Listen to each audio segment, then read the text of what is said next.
काफी बच्चों को डाउट होता है कर्व के बारे में, काफी बच्चों को समझ ही नहीं आता कि कर्व क्या होता है। चलिए समझते हैं पहले कर्व होता क्या है। जैसे कि हमने एक पॉइंट अपना मार्किंग में रखा और यहाँ से हमने एक लाइन ड्रॉ करना स्टार्ट किया, ये लाइन ड्रॉ करना हमने स्टार्ट किया और यहाँ पे इसका एंड पॉइंट आ गया, तो इसको हम कर्व बोलेंगे। कर्व कहने का मतलब है हम एक पॉइंट बिना मार्कर उठाए हम एक लाइन ड्रॉ कर रहे हैं या फिर हम कर्व ड्रॉ कर रहे हैं, उसको हम बोलते हैं कर्व। जैसे कि हम यहाँ पे एक पॉइंट ड्रॉ करें और यहाँ से एक स्ट्रेट लाइन खींच दें, तो ये भी हमारा एक स्ट्रेट लाइन कर्व बनेगा। मतलब कहने का मेरा ये है, मेरा मार्कर ना उठे तो हम कोई भी लाइन खींच रहे हैं तो उसको हम कर्व बोलेंगे, लेकिन अगर हमने इसको यहाँ पे एक लाइन खींची और यहाँ पे हमने मार्कर उठा के फिर एक दूसरी हमने लाइन खींची, तो ये हमारा कर्व नहीं होगा क्योंकि हमने यहाँ पे पेन उठा लिया है। ये तो होता है हमारा कर्व। अब हम समझते हैं टाइप्स ऑफ कर्व के बारे में। Simple curve, non simple curve, open curve और क्लोज कर्व, ये चार कर्व के बारे में हम समझते हैं। सिंपल कर्व हमारा क्या होता है? It is a continuous line और path that changes direction but does not intersect itself. ये कंटिन्यूअसली अपने डायरेक्शन को चेंज करते रहते हैं लेकिन कभी भी ये इंटरसेक्ट नहीं करेंगे एक दूसरे को, इसको हम बोलते हैं सिंपल कर्व। जैसे कि हमने कहा एक लाइन में ऐसे नहीं अपने डायरेक्शन चेंज कर रहे हैं लेकिन एक दूसरे को इंटरसेक्ट नहीं करेंगे, तो इसको हम बोलेंगे सिंपल कर्व।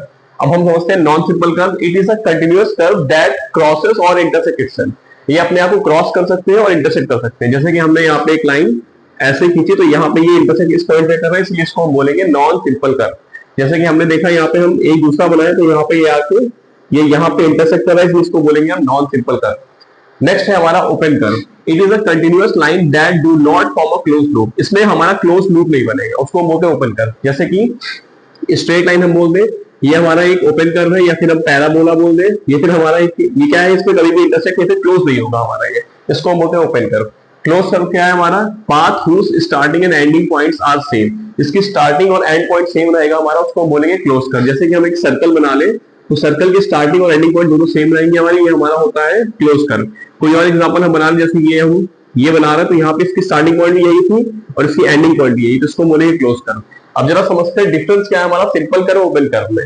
सिंपल कर्व हमारा क्या है? It's simple curve end point can meet. इसमें जो है एंड के पॉइंट मीट कर सकते हैं। जैसे कि हम यहाँ पे इसको ड्रॉ करें तो यहाँ पे स्टार्टिंग और एंडिंग को हम मीट करा सकते हैं, इसको हम बोलेंगे सिंपल कर्व। जबकि यहाँ पे हम ओपन कर्व में क्या होगा, कभी भी स्टार्टिंग और एंड के पॉइंट पे मीट नहीं कर सकता ये। जैसे कि ये बना हुआ है हमारा, इसके स्टार्टिंग और एंड पॉइंट हमेशा डिफरेंस आएगा, इसलिए हम इसको बोलेंगे ओपन कर्व।